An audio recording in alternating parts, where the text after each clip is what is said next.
Welcome back to another video, guys. We have a lot to unpack here, and I know I've been gone for about 11 days now, almost 2 weeks. Really busy with the spring semester. Got a lot of studying that I'm doing and everything like that. So I don't necessarily have a lot of opportunities for me to make videos, but I'm trying my best. I'll try to find some time on the weekend so I can just make weekly wrap up videos, which is what I'm going to be doing right now.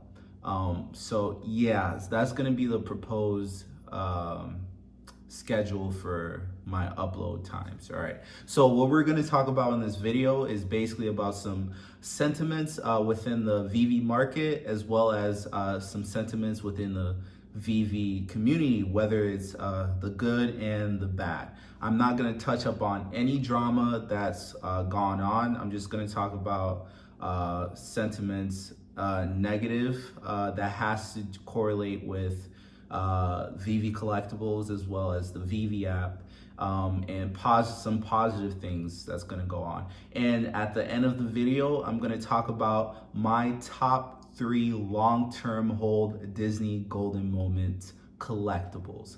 Alrighty, let's get right into it. So the first thing I want to talk about is the negative sentiment that's going on in the community right now. So we see there is a lot of sell pressure within the Veve market. You can notice that with your collectibles. The price of your collectibles has gone down a significant amount.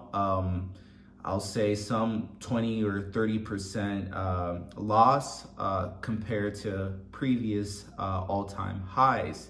Now, the reason why we see that is one, anticipating MTL. Right now, MTL is in the beta stages, is going to be implemented to the wider Veve market users.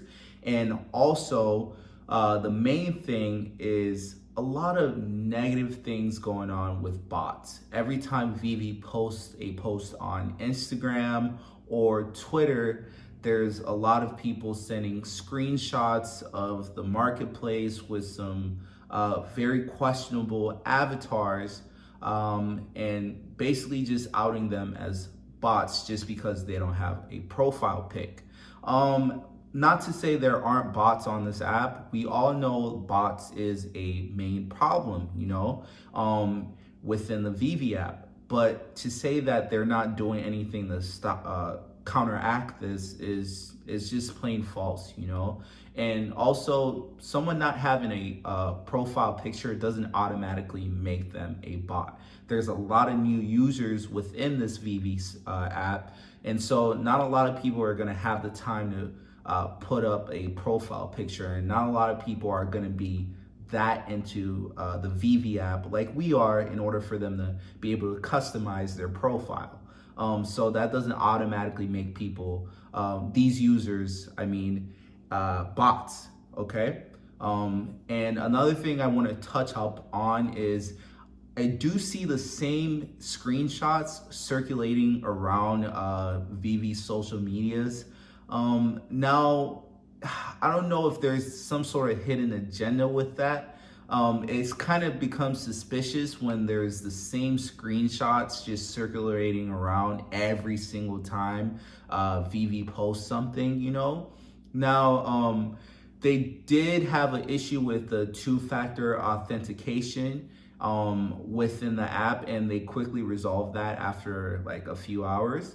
My only resolution for this huge problem, because they're already working to counteract this.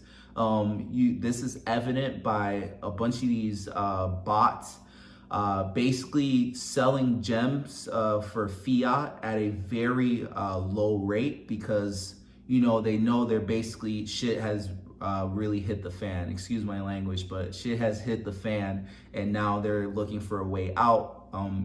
Mainly because most of them are getting their accounts banned or their accounts restricted.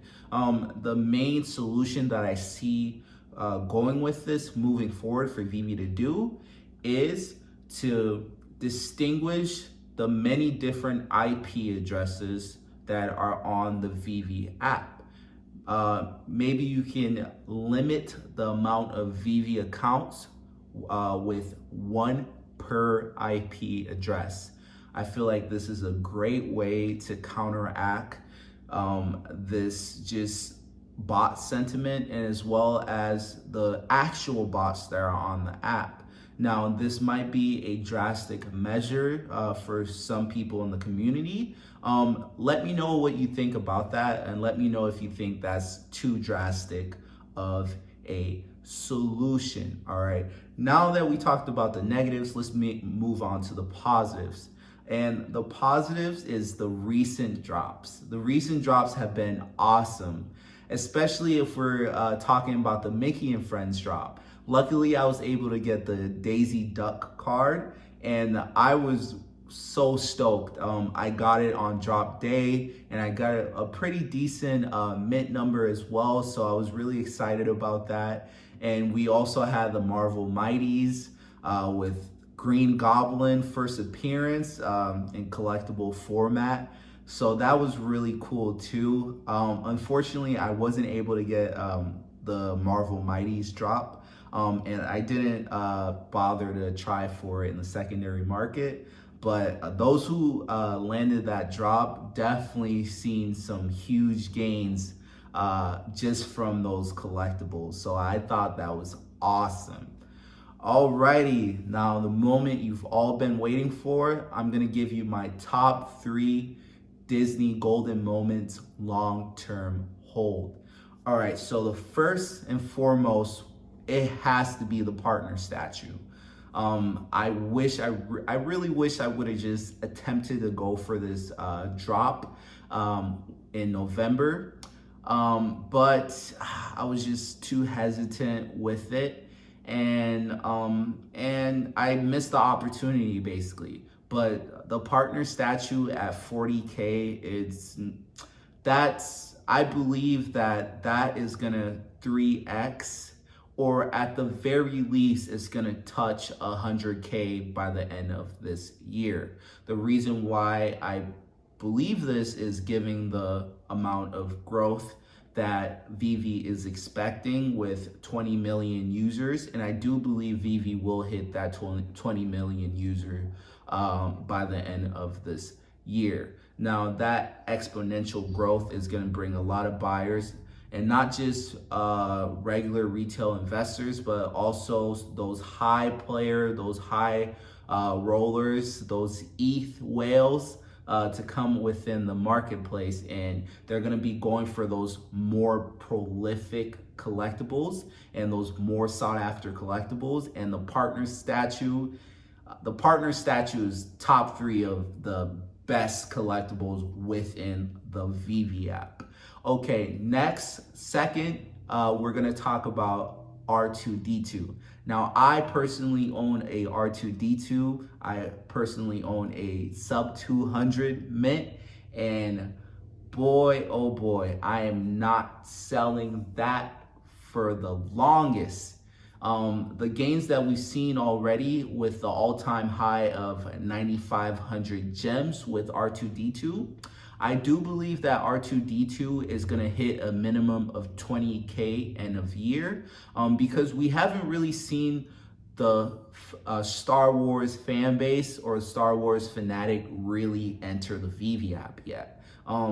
We maybe just got a glimpse of that just because the Star Wars franchise was a part of the Golden Moment drop. But when we actually have an official Star Wars drop, maybe in May, as many people are speculating, that's when I do believe we're gonna see these Star Wars fanatic actually flock onto the app. And that's gonna really drive the price of R2D2. So I do believe a minimum of 20K gems will be the price of R2D2 end of year. Lastly, I'm gonna talk about Elsa.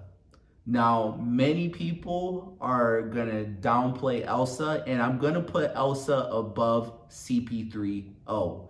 And the reason why I'm gonna put Elsa above CP3O is because that is a first appearance of a Disney princess in NFT format, and especially on the Veve app. Correct me if I'm wrong in the comment section, but that is something that I feel that most people are sleeping on. Elsa right now is at 3K gems, hovering somewhere around low 3K gems, right? And I do believe that Elsa will be a minimum of 12K, maybe around 10K in a year. It could be much higher, but we really haven't seen those fanatics that are into the Disney princess niche. And also, we haven't seen like other demographics that are more infatuated with Disney princess flock onto the app. So that's why I do believe that Elsa is a good long-term hold. And let me just expand on that a little bit more too. So as we move forward within the Veve app, right now it's only like younger, like let's say young 20s, 30s, and 40-year-olds that are on the app that are just collectors collecting this. But once we see just kids coming onto the app and actually collecting these NFTs, there's gonna be a huge influx of kids wanting to just own a Elsa, and if their parents have the money, be able to get their parents to buy an Elsa for them. An honorable mention is gonna be Iron Man. First appearance of Iron Man. The Marvel community, especially since Iron Man has been phased out of the Marvel films, I do believe that's something that's prolific and very good to have within your collection. Alrighty, that's pretty much it. If you have anything else to let me know in the comment section. If you feel that I missed anything, please let me know in the comment section as